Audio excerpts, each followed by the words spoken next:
007. 007. Come in. Come in. What's your name? Chumi. Really? Who's she? Paula Ivanova. This is Miss Penelope Smallbone, my new assistant. Hi, I'm Plenty. But of course you are. Good night. She's just coming, sir. I thought Christmas only comes once a year. I'm Mr. Arlington Beach, professional gambler, and you're Miss Stephanie Broadchester, heiress. I am not. You're gonna have to trust me on this. That's my little octopus. Ah, the world of 007. A world filled with gadgets, chicks, cars, girls, exotic locations, villains, and chicks. Throughout the series' history, Bond has had the audacious duty to sleep with hundreds of the world's most beautiful women. Don't judge it too harshly, my dear. Field operatives must often use every means at their disposal to achieve their objectives. Bullshit! I mean, Bond has probably slept with more women than there are Pokemon. I'll search across the land, look far and wide, release from my hand the power that's inside. Electra, Waylon, Anya, Tiffany, Pussy, Honey, Domino, Kissy, Melina, Vesper, Aki, Stacy, Severin, Goodhead, Solitaire, Chumi. There are 150 that want his D. It's weird that Bond never gets an STD. Gotta catch 'em all, Pokemon. So in this episode we're taking a look at my top 10 Bond girls. And by Bond girls I mean the female co-stars that are or end up on Bond's side throughout the films. So we're not looking at the evil henchwomen or femme fatales if you will. I'll do that in a separate episode. Also, I'm ranking these solely based around the actual characters these women portrayed and the impact they had on the series. Because if I had to rank these women solely based on how hot I think they are, that would make for an entirely different video. You know what? That's a good idea. Top 10 hottest Bond girls. Yeah, I'm definitely doing that too. Forgive me, darling. Your turn will come, I promise.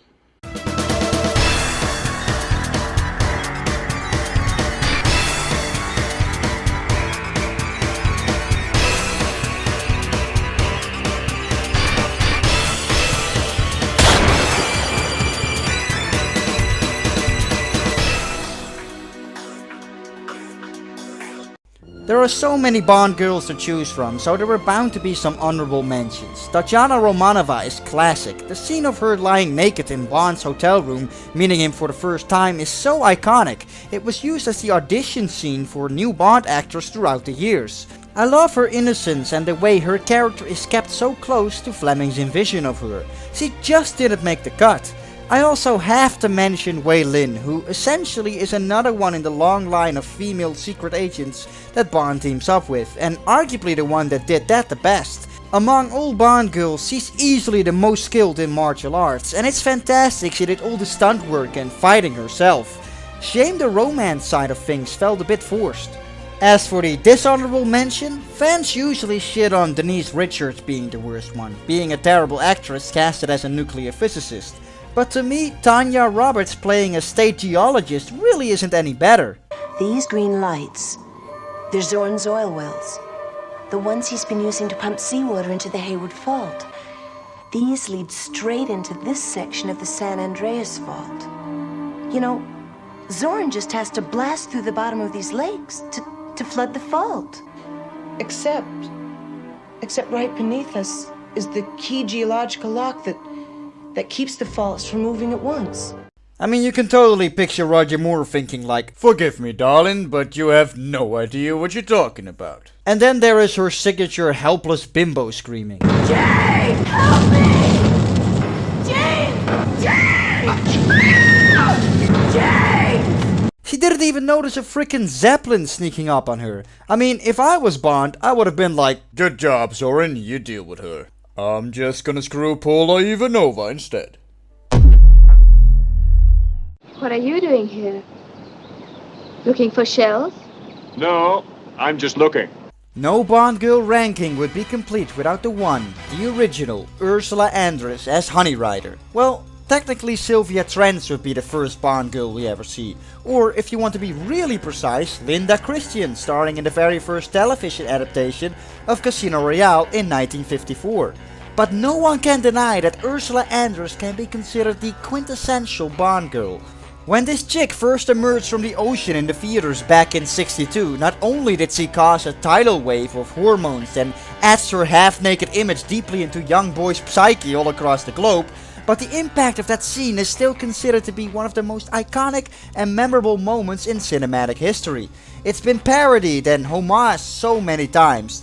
You gotta understand, a woman appearing in a bikini in full color is not a big deal nowadays, but was something completely unseen and unheard of in the early 60s.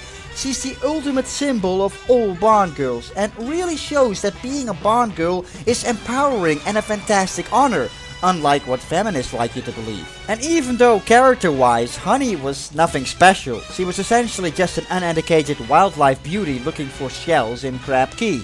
Heck, Broccoli and Saltzman casted her simply after seeing a picture of her in a wet t-shirt. But the point is the incredible impact this young woman had on cinema. When you think Bond girl, you think Ursula Andress. It's the time before we leave for lesson number 3.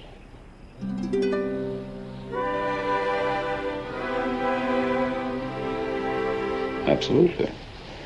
There's no sense in going off half-cocked.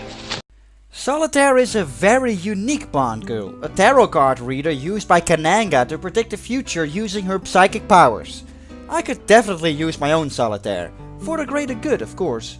Football match results and lottery numbers, but certainly nothing illegal. She does lose her powers as soon as you have sex with her though. Yeah, no chance I'm ever gonna see those powers in action. It's remarkable though, she's probably the only virgin Bond girl. Well, at least the only one where it's actually stated that Bond takes her virginity. Very much, old darling.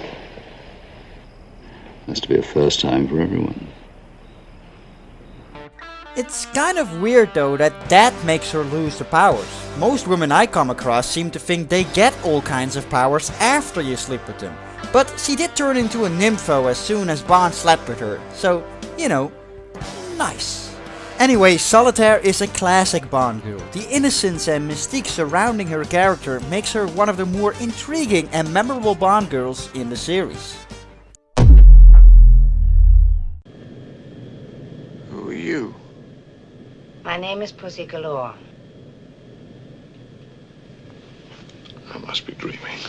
Speaking of iconic and memorable Bond girls, who doesn't know Miss Pussy Galore? If you think Bond girls only became strong and independent women in the modern times, just look at Honor Blackman back in 1964.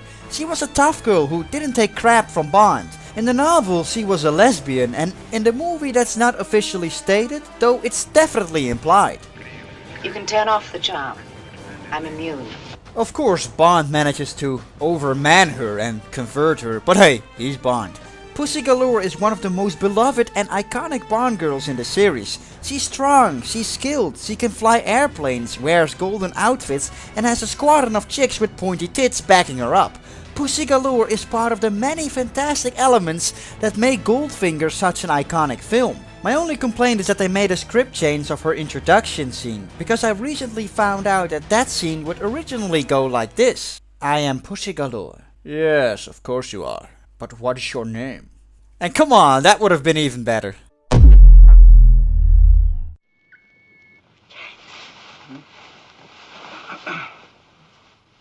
007.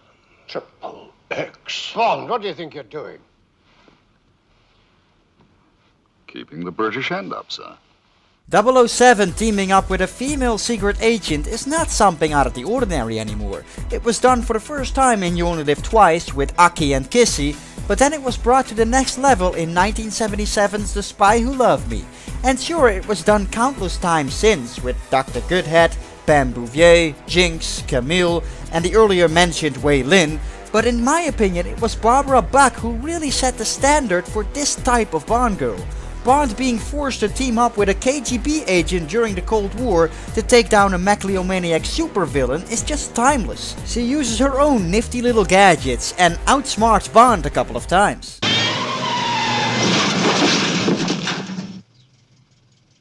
shaken, but not stirred.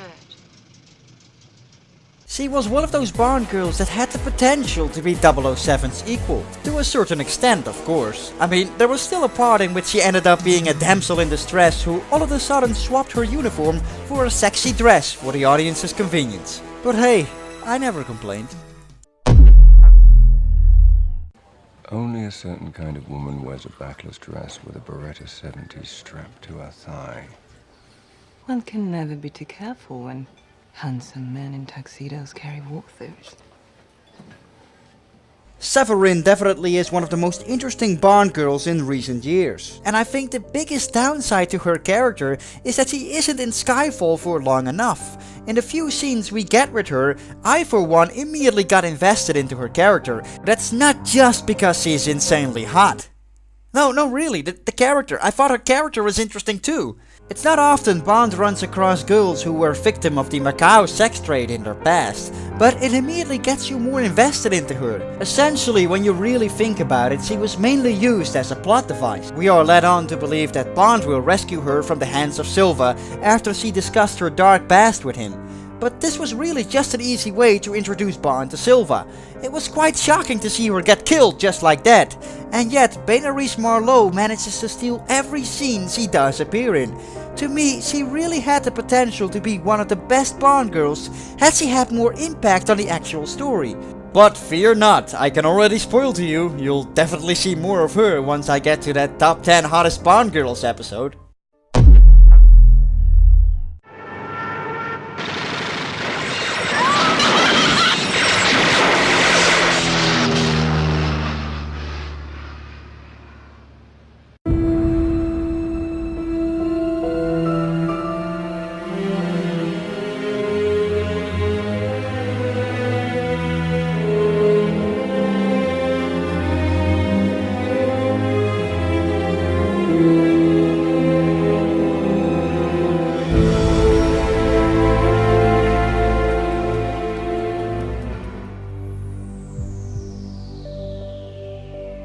You can see it in this girl's eyes. When her parents got killed, something flipped, something inside of her changed.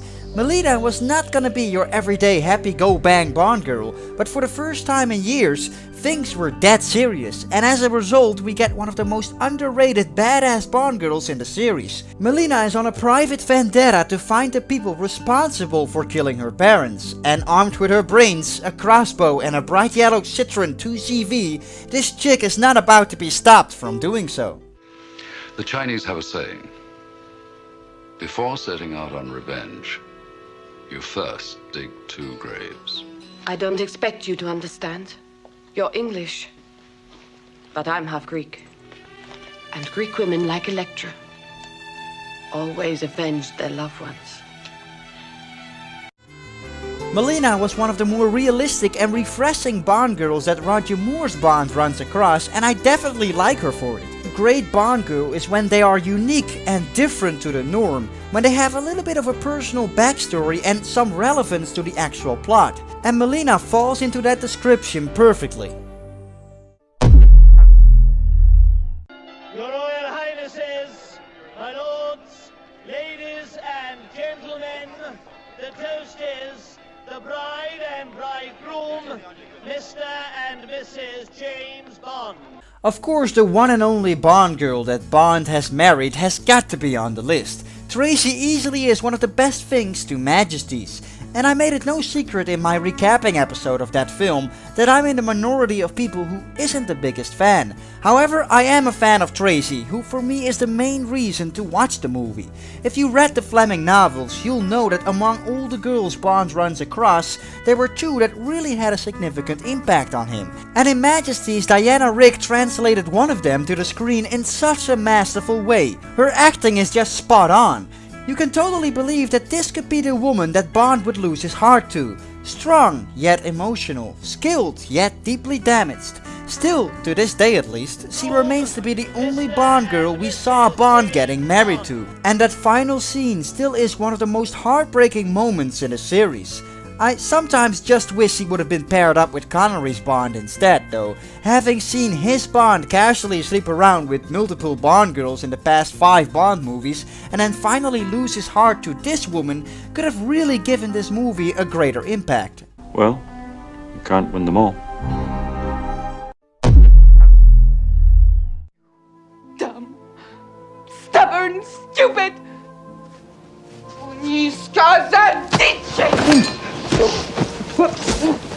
What's that supposed to mean? Buck end of horse.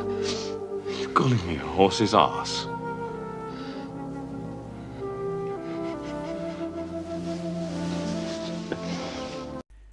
So here's my pick for one of the most overlooked and underrated Bond girls in the series. With the more realistic tone of The Living Daylights, we got a very welcomed, fresh take on a sweet and innocent Bond girl who gets mixed up in crazy affairs between the Soviets and British in the midst of the Cold War. She's almost like a more modern Tatiana Romanova. Kara is not a secret agent, a skilled fighter or a dangerous tough girl. She's quite the opposite, but yet her innocence grounds the movie and keeps you invested in her character. She does have her own talents, has relevance to the story and definitely isn't a bimbo. Throughout the film you really get the sense that Bond genuinely started to care for this girl and could actually fall for her. I mean, it is extremely rare for 007's heart to be melted, but I always got the sense that somehow Kara really got close. With those big brown eyes and that heartwarming smile, Marion Dabo just fits the bill perfectly, and I for one think she really deserves to be high up the list. Stay below 600 feet. 500 feet. Who's that? Natalia Simonova, Natalia Semyonova. Russian Minister of Transportation. Did you check her out? Head to toe. Natalia Semyonova simply is one of the most interesting, appealing and well-rounded Bond girls the series ever had. Isabella Scorupco brought the character into the 90s in such a contemporary way. She's smart and as the audience you actually believe this girl has the brains. Heck, it's practically thanks to her that London is saved and the GoldenEye gets destroyed. She's sexy and she can pull off the strong, independent woman side of things too. 24 for the American school, 11 for the Swedish, IBM compatible with 500 meg hard drives, CD-ROM and 14 for modems. You pay dollars? Of course. If Madam would require a demonstration, Madam requires one demonstration model and a quiet place to test it. Most of all, Natalia is human. Throughout the film you can't help but become invested into her backstory, being the lone survivor of the GoldenEye blast in Severnaya, and feel for what she's been through. And also, out of all the Bond girls Brosnan gets in his 4 Bond movies, she's easily the one he has the best chemistry with. So, tell me, are there any other standard operating procedures I should be aware of, Commander?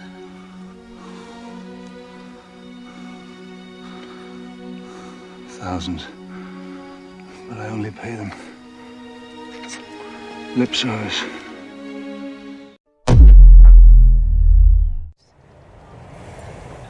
So as charming as you are, Mr. Bond, I will be keeping my eye on our government's money and off your perfectly formed house. You noticed. To the average Bond fan, this probably comes as no surprise at all, as Vesper is often considered to be the best Bond girl, and, well, to me she definitely is too. In Fleming's first novel, Bond ends up losing his heart to the mysterious Vesper Lind, who ends up falling in love with him as well, but is revealed to be blackmailed into being a double agent and has no choice but to commit suicide in the end. This brings such a scar to Bond's heart that it's likely what causes him to never be able to fully give himself to women again, resulting in him becoming the heartless, charming ladies man we know he is today. And in the reboot of the series, we see this saga played out superbly by Daniel Craig and Eva Green. I mean, Vesper just is a Bond girl in a complete league of her own. She's the deepest and most three-dimensional Bond girl that the series ever saw. Of course, a large part of that can be contributed to Fleming's writing, but Eva Green definitely deserves praise for getting this spot on. I think the chemistry between her and Craig is what made this work so extremely well, and what separates her, for me at least, from Tracy, the other Bond girl that had a significant impact on the character of Bond. That's why I said earlier that I just wish Diana Rigg was paired with Connery instead, and see if the whole falling in love part would have been more believable. Because with these two, I completely buy it. You literally see Bond slowly drop his armor throughout the film and eventually giving his all to her, being completely happy and resigning the service. And when she drowns herself at the end of the film, it really has an enormous impact. You can really feel Bond's pain. Vesper's influence on Bond is continued to be seen in the later novels, and now also in the later Bond films, like it should be. And I'm so glad they did that. I think in every man's life, there are always only one or two girls you come across that are just this tiny extra bit more special than all the others you encounter on your path. During your lifetime, the most beautiful, intelligent, sweet and exotic women can walk into your life, but some will just have that extra spark, even if you don't end up with them. And in Bond's case, that one is Vesper. And that concludes my top 10 Bond girls. How did you like the list and what would yours be? Be sure to share your thoughts.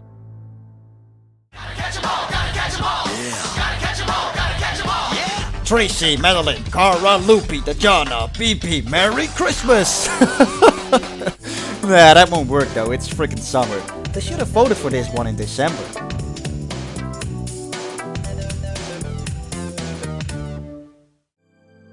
Are you a fan of my work and you just can't wait for other episodes or content to come up to the channel? Well, you can now join the DBF community on my Patreon page. Supporting my channel grants you access to all my latest videos 2 weeks before the regular viewers get to see it. Your name will also be included on the Supporter Hall of Fame, and you get to vote for the new content. And as a bonus for signing up, you will receive a personal thank you video from me, as well as these custom Blu-ray covers that I designed myself. These will all be received by email immediately, so you can pop them out of your printer and put them in empty Blu-ray covers to have your own DBF Blu-ray collection on your shelf. All support for giving back to my channel is appreciated immensely. You can find the link in the description and make sure you subscribe to the channel. Thanks a lot, guys.